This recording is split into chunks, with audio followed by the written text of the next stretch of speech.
I'm going to play a short clip of an interview on Dane Wigington's channel, Dane interviewing General Bert Stubblebine and Rima Leibau, Dr. Rima Leibau. Very important information. Please circulate it. Filled with information and connections between all of the toxins, the geoengineering, and the fluoride, and the mercury, and the vaccines, even the connection with Jade Helm, the power structure triggering forces on the planet that can't be stopped, the chaos that is coming. General Stubblebine also talks about the 9/11 and it being a false flag and how heartbreaking it was for him to wake up to that reality. Anyway, I hope you circulate it. It is a very interesting interview, and here's the clip. I wrote an ebook which is available free on the internet called, I believe it's called Radiation in America, very simple title, in which I document that the vast preponderance of the U.S. population is living in areas which are chronically so far above the EPA required permanent evacuation level that it's double and in some cases triple that level. The population is never told that, and certainly the population. What are you going to do with the 89 or 90% of the population of the United States? Well, one thing you can do is kill it. And then you can take the remaining 10% of the population, and this is the Agenda 21 plan, which is intimately connected with what we're talking about. You can take the remaining population and compress it onto, as is planned, 1% of the Earth's surface, returning the rest of the Earth, allegedly, to the wild, rewilding it, and making sure that people live, the people who are allowed to continue to survive, people live in 526 square feet of space. That's their lifelong allotment of room, and controlling what they eat, controlling what they know, educating them. This is Agenda 21, educating them in such a way that children are undereducated, specifically because, and I quote, people who are educated to their full capacity consume more than their fair share of the Earth's resources, and feeding them so that they do not reach their genetic capacity, the height, weight. These things are definitely going on.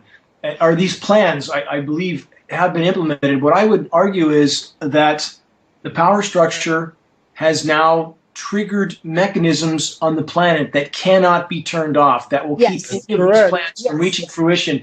We have mass methane expulsion happening in the Arctic.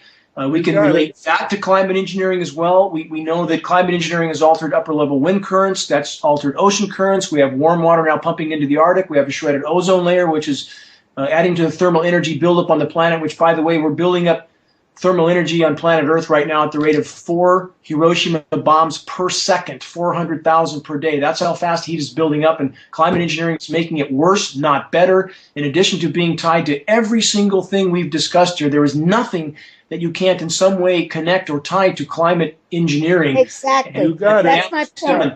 And now at this juncture, again, with Project Jade Helm, I would argue, again, as climate engineering becomes impossible to hide due to the cataclysms that are unfolding, and the power structure becomes more and more exposed, they become more and more dangerous. Now we have Project Jade Helm happening, which General Stubblebine has already stated is a cause for absolute concern, and who better to state that? Now, on that note, since in the past we've had, of course, exercises that were preludes to 9/11, UK bombings, Boston bombing, there's always a drill going on right before these events. Is it? By the way, Dane, you're absolutely correct, and Jade Helm is a huge exercise over, as I stated, over 2 months, and it has, in addition to the sort of the military aspect of controlling a city or an area, they have special operations units that are designed to kill dissenters. Did you hear what I just said? I did. Anybody who dissents can be killed by these special ops people. and their special ops from the Army, the I want Navy, you to the Air elaborate on that. Force, and the Marines. In some ways, I must add, in some ways, one of the most disturbing aspects of Jade Helm, which very few people are commenting on that I've seen anyway, is that it's not just the military. It's bad enough if it's the military, but it's also the police who, as we know, have been super militarized and are being trained to regard all of us as the enemy. So the police are being trained to become the oppressive perpetrators, right along with the Army, the Navy, the Marines, the National Guards, the Coast Guard, etc. And so, thinly veiled, they say, well, this is so the military can go to other countries and preserve democracy by knowing how to deal with dissenters. Well, does that mean that they're sending all the police? Of course not. So that little factoid, I find to be a key revelation, if you will, in what the real purpose and the real disaster that lies in wait for us as Jade Helm goes more and more and more alive might as I be. go forward, to elaborate on what General Stubblebine said, it would be the expected procedure with this type of tyranny for those in power to try to take out people in society that they feel have leadership qualities or that are not willing to lie down and look the other way, correct? Well, what is the description of a dissenter? Is it somebody who doesn't like to go in there, somebody who is voicing it, and is it somebody who's just thinking those thoughts? How do you define a dissenter? Who defines the people that will be shot as dissenters? I mean, holy smokes. And this is exercised for 2 months in the United States, where people are getting used to or expected to get used to seeing military forces as everything is shut down As the and we new go norm. into martial law.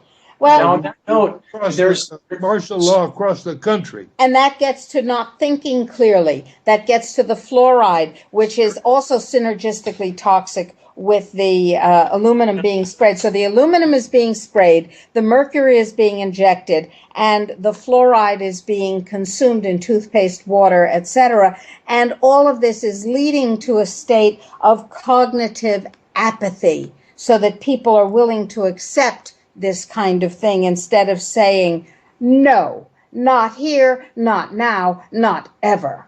And that's an extremely important aspect you bring up, Rima. And this is where, again, the climate engineering is such an incredibly powerful tool for those that are now running the world, because they can saturate everything on the planet. So none of us can escape from these elements and their effects. And this is where the whole climate, quote unquote, climate engineering aspect is so complicated. And a lot of people try to put it in this box or that box. But we have so many things going on at once. We have weather warfare. We have biological warfare going on. We have an attempt to hide the damage already done to the planet from the population so they don't panic by doing even more damage to the planet. So again, with this particular mechanism, there is no place to hide on planet Earth. I've been contacted by... Yes? Dane, let me correct you, because there is a place to hide. And the place to hide is in all of the underground cities that have been built, and high-speed trains going from one city to the other underground. Yes. What is that about? So there's no place for us to For us hide. to hide, right. correct. Your point's well taken, though, that those in power are digging into the deep underground bases. No question there. I've been contacted by some people in the military that have just gotten out that said that their peers still in the military are waking up quickly to many of the things that you've already woken up to, and they're waking up specifically to the climate engineering issue and the biological warfare that's an aspect to that. My question for you, General Stubblebine, is this. On your contacts, or of your contacts in the military or formerly in the military, what percentage would you say or estimate that have, of those contacts, that have woken up to what is really going on? This is a very interesting question because I don't know the answer to that. My classmates won't talk to me.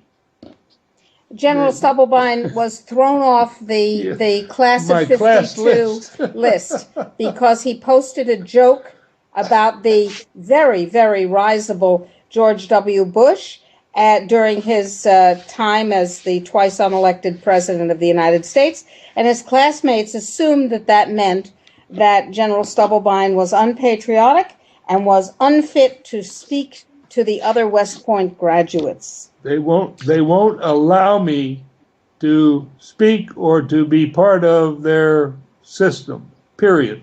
So isn't this astounding? This is what quote unquote patriotism means now. To go along with the tyranny, to not question the tyranny at all. And Yeah, those who you got it. Yeah. And this is even someone who's given as much as you have given, that was willing to give as much as you were willing to give.